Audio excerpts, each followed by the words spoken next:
Ces derniers mois, l'Union européenne et donc aussi la France se tournent de plus en plus vers des énergies davantage respectueuses de l'environnement. Alors je le dis tout de suite, c'est très loin d'être parfait, il y a encore beaucoup de nuances à apporter à tout cela, mais tout de même c'est le sujet donc à la une aujourd'hui de ce format des bonnes nouvelles de la semaine, un format qu'on fait chaque week-end en complément de nos actualités du jour du lundi au vendredi. Au passage, bienvenue à tous ceux qui s'abonnent et qui nous rejoignent chaque jour, que ce soit du coup sur YouTube ou alors directement en podcast. Si vous n'êtes pas encore abonné à la version podcast et donc à la version audio, vous tapez Hugo Décrypte sur votre appli de streaming ou autre et vous allez pouvoir le retrouver. Alors, dans le contexte de la guerre en Ukraine, des sanctions ont été décidées par les Occidentaux et notamment donc par les pays de l'Union européenne. Des sanctions contre la Russie donc pour limiter tout simplement l'argent gagné par la Russie sur son gaz et sur son pétrole. Et la Russie a elle aussi petit à petit décidé de priver les Européens de son gaz et de son pétrole. Alors face à cela, les Européens ont dû s'adapter et un an après, le constat qu'on peut faire, c'est que la guerre en Ukraine a entraîné une accélération de la transition énergétique de l'Union européenne. Donc pour dire les choses simplement, le fait que les Européens utilisent davantage d'énergie renouvelable et plus respectueuse de l'environnement. Ce constat, c'est quelque chose dont s'est félicité ce mardi Frans Timmermans, qui est le vice-président de la Commission européenne en charge de ce que l'on appelle le pacte vert pour l'Europe. Ça a été aussi souligné par une étude du groupe de réflexion mondial sur l'énergie Amber, qui note, je cite, qu'une augmentation massive de l'énergie propre est en cours en Europe. Et pour vous donner par exemple un ordre de grandeur, l'Union européenne a produit de mars 2022 à la fin janvier 2023 10% d'énergie solaire et éolienne de plus qu'en 2021 sur la même période. C'est donc une augmentation assez importante en un an et c'est dû à la fois à une augmentation de ses capacités de production évidemment, et donc c'est aussi lié dans ce cas précis à des conditions météo plutôt favorables. L'autre chiffre qui va dans le même sens et que je peux vous donner, c'est le suivant. L'éolien et le solaire ont généré un record de 22% de l'électricité des pays de l'Union européenne en 2022, alors que leur part, du coup, éolien et solaire réunis, a dépassé pour la première fois le gaz. Alors, on a craint pendant un temps que cette baisse de l'utilisation du gaz et du pétrole allait provoquer un retour massif du charbon, qui est donc une énergie fossile qui est très très polluante, mais finalement, ça n'a pas été tant le cas que ça,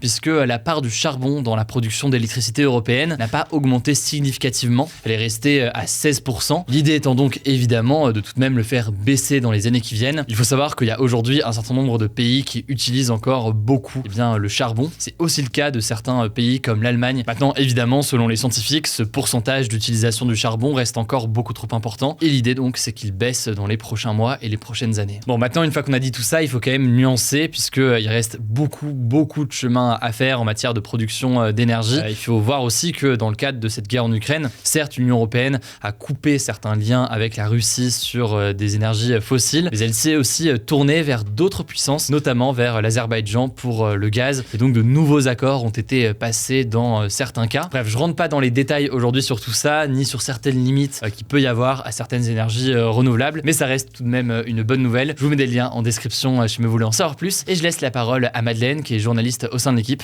pour les autres bonnes nouvelles. Merci Hugo et salut tout le monde. On commence avec une première actu. La Thaïlande a annoncé ce mercredi qu'elle allait interdire en 2025 l'importation de déchets plastiques pour lutter contre la pollution. Il faut savoir que la Thaïlande, c'est l'un des plus gros importateurs de déchets plastiques au monde. Pour vous donner une idée, entre janvier et novembre 2022, le pays a importé plus de 163 000 tonnes de déchets plastiques, ce qui est l'équivalent de 16 fois le poids de la Tour Eiffel. Ces déchets proviennent majoritairement des États-Unis et du Japon, mais aussi d'autres pays occidentaux qui envoient leurs ordures en Asie du Sud-Est pour qu'elles soient stockées, traitées et potentiellement recyclées là-bas. Le truc, c'est que cette importation massive de déchets provoque beaucoup de problèmes en Thaïlande. Les cours d'eau sont contaminés, les récoltes sont abîmées et les déchets plastiques finissent généralement dans les océans, ce qui entraîne une forte pollution marine. Et donc cette interdiction des importations de déchets plastiques est selon les ONG environnementales un grand pas en avant pour lutter contre la pollution. Mais les associations regrettent quand même que les autorités thaïlandaises se basent sur une définition limitée de déchets plastiques qui ne prend pas en compte par exemple les résines plastiques. Deuxième actu, c'est assez incroyable, un homme de 53 ans a guéri du VIH, le virus responsable du sida, mais aussi d'une leucémie après une greffe de moelle osseuse. La moelle osseuse, c'est la substance qu'on trouve à l'intérieur des os et qui produit les différentes cellules du sang, comme les globules rouges par exemple. Alors cette guérison, elle a eu lieu à Düsseldorf, en Allemagne. En fait, aucun traitement ne fonctionnait sur le patient. Du coup, pour le soigner, ces médecins ont cherché un donneur de moelle osseuse très particulier et extrêmement rare, quelqu'un qui portait une mutation génétique qui empêche naturellement le virus d'entrer dans les cellules. Et donc cette greffe a été un vrai succès. 4 ans après, l'homme n'a plus aucune trace du virus dans son corps. Il faut savoir que c'est seulement la 3e fois que quelqu'un guérit du VIH, et même si les circonstances de cette rémission sont assez difficile à reproduire à grande échelle, cette découverte prouve quand même qu'on peut guérir du VIH et donne des pistes aux chercheurs pour des futurs traitements. Troisième actu, au Royaume-Uni, des entreprises ont testé la semaine de travail de 4 jours sans réduction de salaire pendant 6 mois et 92% d'entre elles veulent garder ce système sur le long terme. Alors en fait, les résultats de l'expérience montrent qu'une semaine de travail réduite a des effets très bénéfiques à la fois pour le personnel mais aussi pour les entreprises. Du côté des salariés, ils ont dans l'ensemble observé une amélioration de leur bien-être. Selon le rapport, le niveau d'anxiété, de fatigue et des troubles du sommeil ont diminué et la santé mentale et physique s'est améliorée. Les entreprises ont également observé des bénéfices à la fois sur leur productivité et sur leur chiffre d'affaires qui a augmenté en moyenne de 1,4% sur la période. Par ailleurs, le nombre de personnes qui quittent l'entreprise a été réduit de 57% et le nombre d'arrêts maladie de 65%. En France, le gouvernement a annoncé début février le lancement d'une expérimentation de la semaine de 4 jours, mais sans réduction du temps de travail. En gros, les employés pourront travailler 36 heures en 4 jours plutôt qu'en 5 jours s'ils le souhaitent. Mais pour le gouvernement, il est pour l'instant hors de question de réduire le nombre d'heures de travail par semaine. Quatrième bonne nouvelle, et ça concerne les étudiants de Nouvelle-Calédonie, un territoire français d'outre-mer situé dans l'océan Pacifique. Depuis la rentrée scolaire du 13 février, les 6000 étudiants du territoire ont le droit à 3 repas gratuits par jour. Cette mesure a été mise en place par la Caisse d'allocation familiale et des accidents du travail, qui a 2 objectifs majeurs. Le premier est de lutter contre la précarité étudiante qui est particulièrement présente en Nouvelle-Calédonie. En effet, sur ce territoire, 50% des personnes qui vivent sous le seuil de pauvreté ont moins de 30 ans. L'autre objectif est de lutter contre les problèmes de santé publique en proposant des repas équilibrés. On continue avec une histoire qui se termine très bien. 2 dauphins roses d'Amazonie, une espèce menacée d'extinction, ont été sauvés par la marine colombienne. Alors en fait, ça s'est passé la semaine dernière. Une maman dauphin et son petit se sont retrouvés coincés dans un affluent du Rio Meta, qui est une rivière dans l'est de la Colombie. Ils étaient piégés par des eaux très peu profondes. Le truc, c'est que quand les agents de la marine s'en sont rendus compte, les dauphins étaient déjà à 2 doigts de mourir. Du coup, ils ont dû agir très rapidement, alors qu'ils avaient seulement des hamacs et des filets de pêche sur eux. Et donc, en 17 minutes environ, ils ont réussi à sortir les 2 dauphins de l'endroit où ils étaient piégés. Ils se sont ensuite assurés qu'ils étaient en bonne santé et les ont finalement relâchés dans une autre partie de la rivière, située environ à 500 mètres plus loin. Sixième actu, plus de 33 millions d'enfants ont été vaccinés contre la poliomyélite dans 5 pays du sud-est de l'Afrique, un an après la détection du premier cas en 30 ans par les autorités du Malawi. En fait, la poliomyélite, c'est une maladie qui se propage très vite, qui touche surtout les enfants et qui peut entraîner une paralysie irréversible. Le problème, c'est qu'il n'existe pas de traitement pour guérir la polio et donc la seule façon d'éviter la maladie, c'est d'être vacciné contre. Et donc, selon l'Organisation mondiale de la santé, la réaction très rapide des autorités du Malawi et des pays voisins après le repérage des premiers cas a permis d'arrêter rapidement la propagation du virus et de sauver de nombreuses vies. On termine avec une histoire très inspirante. Ken Sema, un footballeur suédois, a donné une interview après la victoire de son équipe alors qu'il souffre de bégaiement. Of course, obviously, after a while now, I have my